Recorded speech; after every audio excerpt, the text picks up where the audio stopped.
வணக்கம். செல்வகுமாரின் மாலை வானிலை ஆய்வறிக்கை 2025 ஜனவரி 19 ஞாயிற்றுக்கிழமை மாலை நிலவர ஆய்வறிக்கை. இன்றைக்கு காலை கடலோரம் பெய்த மழை, வடகடலோரம் வடவுள் மாவட்டங்களில் பெய்த மழை, பிறகு படிப்படியாக மேற்கு மாவட்டங்கள் தென் மாவட்டங்களில் தற்பொழுது தீவிரமடைந்து மாலை நேரத்தில் திண்டுக்கல் மற்றும் திருப்பூர் மாவட்டத்தின் தெற்கு பகுதி, முக்கோணம் மற்றும் பொள்ளாச்சி வடகிழக்கு பகுதியில் லேசான மிதமான மழைப்பொழிவை கொடுத்து, திண்டுக்கல் மாவட்டத்தில் சற்று கனமழை பொழிவை கொடுத்து, பல்வேறு மாவட்டங்களில் சேலம் மற்றும் ஈரோடு மாவட்டத்தில் ஆங்காங்கே மழைப்பொழிவை கொடுத்து, தென் மாவட்டங்கள்லேயும் ஆங்காங்கே மழைப்பொழிவை கொடுத்து கொண்டிருக்கிறது. இந்த மழைப்பொழிவு கர்நாடக எல்லையோர, கேரள எல்லையோர மாவட்டங்களில் நள்ளிரவு நாளை அதிகாலை வரை ஆங்காங்கே கொடுக்கும்.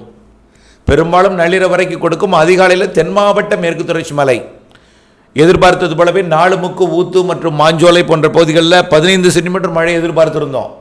அறிக்கையில் சொல்லியிருந்தோம். கடந்த முறை 7-8 சென்டிமீட்டர் பெய்தது. இந்த சுற்றின் மழை 15 சென்டிமீட்டர் பெய்யும் என்றும், அதே போல் ஊத்தில் 151 மில்லிமீட்டர், அதே போல் நாலுமுக்கில் 137 மில்லிமீட்டரும், காக்காச்சியில் 120 மில்லிமீட்டரும், தரங்கம்பாடி 118 மில்லிமீட்டரும் மழை பொழிந்திருக்கிறது.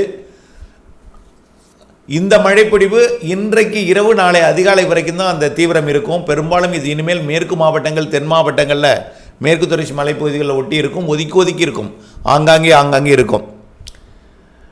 நாளை அதிகாலையும் டெல்டாவில் ஒரு சில இடங்களில் இருக்கும். அதிகாலைன்னா பொழுது விடியும் நேரத்தில் இல்லை, ஒரு 2 மணி 3 மணி 4 மணிக்குள்ளே. அதற்கு பிறகு வேதாரண்யம் ஒன்றிய பகுதி, தலைஞாயிறு ஒன்றிய பகுதி, திருத்துறைப்பூண்டி ஒன்றிய பகுதிகளில் ஒரு சில இடங்களில் பொழுது விடியும் பிறகு காலையில் இருக்கலாம். ஆனால் தென் மாவட்ட கடலோர பகுதிகளில் இருக்கும் கண்டிப்பாக. தூத்துக்குடி, ராமநாதபுரம் மற்றும் திருநெல்வேலி, கன்னியாகுமரி மாவட்டத்தில் நாளை காலை மதியத்திலையும் ஆங்காங்கே இருக்கும்.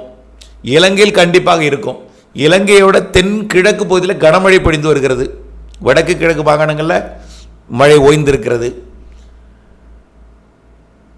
நாளை 20ஆம் தேதியோட இந்த அதிகாலையோட இந்த மழைப்பொழிவு பெரும்பாலான இடங்களில் விலகிவிடும். தென் மாவட்டங்களில் மட்டும் நாளை 20ஆம் தேதி ஆங்காங்கே தொடர்ந்தாலும் 21ஆம் தேதி தெற்கடலோரமும் டெல்டாவோட கோடியக்கரை முனையில் மட்டும் இருக்கும். தூறல் சாரலாம். காரணம் என்னென்னா, இந்த நிகழ்வு மேற்கு நோக்கி நகரும் பொழுது கிழக்கு காற்று தமிழ்நாடு ஊடாக தான் போகும். கிழக்கு வடகிழக்கு காற்று தமிழ்நாடு ஊடாகத்தான் போகும். மேகமூட்டம்லாம் இருக்கும், மழை வருவது போன்ற வானிலை இருக்கும், குளிர் இருக்கும், எல்லாமே இருக்கும். ஆனால் அது மழைக்கு சாதகம் இல்லாமல் இருக்கும். பெரும்பாலும் அது தென் மாவட்ட மேற்கு தொடர்ச்சி மலையில் நாலுமுக்கு, ஊத்து போன்ற பகுதிகளில் மட்டும் ஒரு 3 நாட்களுக்கு மழை இருக்குது. மேற்கு தொடர்ச்சி மலையோட தென் மாவட்ட பகுதிகளில் மட்டும் ஒரு 3 நாட்களுக்கு மழை இருக்குது. அதில் உறுதியாக நாலுமுக்கு, ஊத்து போன்ற பகுதிகளில் ஒரு 3 நாட்களுக்கு இருக்கிறது. ஆக இப்பொழுது பெய்து கொண்டிருக்கிற மழை நாளை அதிகாலையுடன் இந்த தீவிரம் குறைந்திடும்.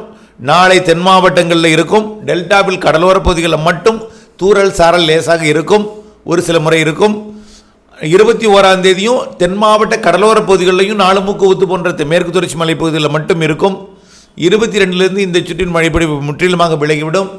23, 24, 25 குளிர் கடுமையாக இருக்கும். காரணம், வடகிழக்கு கிழக்கு காற்று தமிழ்நாட்டின் ஊடாகத்தான் இது மேற்கு நோக்கி பயணிக்க போகிற காரணத்தினால தொடர்ந்து இந்த குளிர் வானிலை இருக்கும். பகலில் இதமான வெப்பநிலை இருக்கும். குளிர் வானிலை இருக்கும். பெரிய அளவில் சுட்டி இருக்கும் வெயிலாம் இருக்காது. இதமான வெப்பநிலை இருக்கும். இரவு நேரத்தில் கடும் குளிர் இருக்கும். பனிப்பொழிவு இருக்கும். இதுவரைக்கும் குளிர் மட்டும் இருந்துச்சு, பனிப்பொழிவு இல்லை. 23, 24, 25, 26 தேதிகளில் கொஞ்சம் பனிப்பொழிவு இருக்கும். ஆனால் மூடு பனி அல்ல. மூடு பனிக்கு வாய்ப்பில்லை. குளிர் பனி, வெறும் குளிர் மட்டும் இருக்கிறது. அதில் பனி கொஞ்சம் இருக்கும். 23, 24, 25, 26 தேதிகளில் மழை பொழிவை பொறுத்த வரைக்கும் பெரும்பாலும் ஓய்ந்து விட்டது கடலோரம் என்று தான் சொல்ல வேண்டும். வடகடலோரம் டெல்டாவிற்கெல்லாம் நாளை அதிகாலை கொஞ்சம் இருக்கும். மேற்கு மாவட்டங்களில் இப்போ இருந்து கொண்டிருக்கக்கூடிய மழை, உள் மாவட்டங்களில் இருந்து கொண்டிருக்கக்கூடிய நாளை அதிகாலை வரை ஆங்காங்கே இருக்கும்.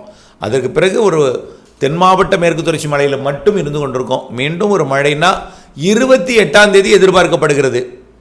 ஆனால் 28ஆம் தேதி 29ஆம் தேதியை கூட மாற வாய்ப்பு இருக்குது. இப்போ பார்த்தீங்கன்னா 29, 30, 31ஆம் தேதி 1ஆம் தேதி கூட தொடர வாய்ப்பு இருக்குது. இதில் 30, 31ஆம் தேதி சுப நிகழ்வுகள் நிறைய பேர் வச்சுருக்காங்க, கவலைப்பட வேண்டாம். ஆனால் அந்த மழைப்பொழிவு நேற்றைக்கு பெய்தது போல் கனமழை பொழிவு இருக்காது. பரவலான மழைப்பொழிவு இருக்கும், எல்லோருக்கும் தூறல் சாரல் அது மாதிரி இருக்கும். அறுவடைக்கு இடையூறு கொடுக்கும் நனைக்கும் மழைப்பொழிவுகள் இருக்கும். பெரிய அளவிலே பாதிக்கும் மழைப்பொழிவாக தெரியல. 28, 29, 30, 31 வரக்கூடிய மழை தூறல் சாரல் நனைக்கும் மழை, லேசான மழை, மிதமான மழை அதிகபட்சமாக இருக்கும். ஆனால் எல்லா மாவட்டங்களுக்குமே அது தெரியுது. டோட்டலாக ஆந்திர எல்லையோர கர்நாடக எல்லையோரம் வரைக்குமே தெரியுது. ஆனால் எல்லோருக்கும் பொழியாது. எல்லா மாவட்டங்களுக்கும் இருக்கும். மாவட்டத்தில் ஆங்காங்கே இருக்கும். புரியுதுங்களா? எல்லோருக்கும் பொழியாது. எல்லா மாவட்டத்திலையும் இருக்கும். மாவட்டத்தில் ஒரு பக்கம் இருக்கும், ஒரு பக்கம் இருக்காது, ஒரு பக்கம் ஒதுக்கும். குளிர் இருக்கும், ஒரு இடத்துல தூறல் இருக்கும், ஒரு இடத்துல நனைக்கும் மழை இருக்கும், ஒரு இடத்துல மிதமான மழை இருக்கும். இப்படிப்பட்ட மழை. அடுத்த மழை 29, 30, 31, பிப்ரவரி 1 கூட இருக்கலாம். 28 தொடங்கினால் அது 31 முடிஞ்சிடும். 29னா அது 1 வரைக்கும் இருக்கும். ஆனால் 4 நாள் இருந்தாலும் பெரிய அளவில் பாதிக்கும்படியாக தெரியாது. ஆனால் மழை இருக்கும். அடுவரைக்கு இடையூறு கொடுக்கும் மழை, நனைக்கும் மழை, மிதமான மழையெல்லாம் இருக்கும். ஆனால் அறுவடை செய்பவர்கள் நாளை விட்டுருங்க. ஒன்றா பதட்டப்பட வேண்டாம். நாளை மழை இருந்தாலும் குழப்பம் இருந்தாலும் விட்டுருங்க. செவ்வாய்க்கிழமையிலேருந்து அறுவடை தொடக்கலாம். ஒருவேளை செவ்வாய் வேண்டாம்னு புதன்கிழமையிலேருந்து கூட தொடக்கலாம். 28 வரை நீங்கள் அறுவடை செய்யலாம். 22 27 வரை அறுவடை செய்யுங்க. ஒன்றும் பிரச்சனை கிடையாது. 27, 28 கூட பண்ணுறதுக்கு வாய்ப்பு இருக்குது. சூழ்நிலை சாதகமாக இருக்குது. ஆனால் 28 மேகமூட்டங்கள்லாம் வந்துடும், குழப்பமான வானிலையாக மாறும். 28, 27 வரைக்கும் நீங்கள் விரைந்து அறுவடை பண்ணுங்கள், முதிர்ந்த நெல்தானியங்களை மட்டும். அந்த 27, 28 முதிரில் அப்படி பக்குவம் வரல அப்படின்னாலும் கவலைப்பட வேண்டாம். ஒரு 4 நாள் மழைக்கு பிறகு மீண்டும் பிப்ரவரி 2 6 7 வரை மீண்டும் ஒரு இடைவெளி. பிப்ரவரி 8 மழை வாய்ப்பு இருக்கிறது. அதுவும் இடையூறு கொடுக்கும், தூறல் நனைக்கும் மழை. இந்த மாதிரி தான் வளிமண்டலம் இடையூறு கொடுத்து கொண்டிருக்கும். அந்த நேரத்தில் இருந்தாலும் இடையூறு கொடுக்கும் மழைன்னா நனைக்கும் மழை, தூறல், இந்த அறுவடைக்கு இடையூறு கொடுக்கும் மழைகள் இருக்கும்.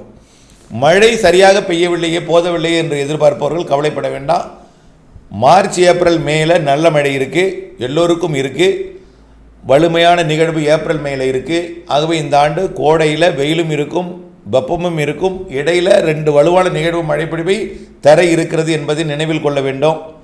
ஆகவே இந்த மழை அந்த மழை தான் இல்லை, இடையில நனைக்கும் மழை, தூறல் மழை எல்லாமே இருந்து கொண்டே தான் இருக்கும். சுத்தமாக மழையே இல்லாமல் போயிடாது. குளிர், பனி, மழை, வெயில் எல்லாம் இருக்கும். இந்த ஆண்டு கோடையில் எல்லாமே இருக்கும். கோடையில் இல்லை, இந்த குளிர்கால மழையில், கோடையில் வெயிலும் மழையும் இருக்கும் கண்டிப்பாக. அப்புறம் ஏற்கனவே சொல்லியிருக்கோம், இந்த ஆண்டு 2025 பருவமழையில் பற்றாக்குறையே இருக்காது. பற்றாக்குறை என்பது இருக்கவே இருக்காது. அதில் அடித்து சொல்லலாம். நிச்சயமாக 2025 மழை ஆண்டாகத்தான் இருக்கும். ஸ்ட்ராங்கான சிஸ்டங்கள் இருக்கும். அதனால் அது கவலை வேண்டாம். ஆகவே தொடர்ந்து வானிலை அப்டேட்ஸோடு இணைந்திருங்கள். அறுவடை செய்பவர்கள் இடைவெளி அறிந்து அறுவடை செய்திடுங்கள். வானிலை அறிந்து விவசாயம் செய்திடுங்கள். தொடர்ந்து இந்த மழை போனாலும் அடுத்த அறுவடை வைத்திருப்பவர்கள் உங்களுக்கு தான் அந்த கவலை இருக்க வேண்டும். ஆகவே அறுவடை எப்பொழுது செய்யலாம் என்பதை வானிலை அறிந்து நீங்கள் அறுவடைக்கு திட்டமிட்டுக் கொள்ளுங்கள். இணைந்தே இருங்கள் அப்டேட்ஸுடன். நன்றி.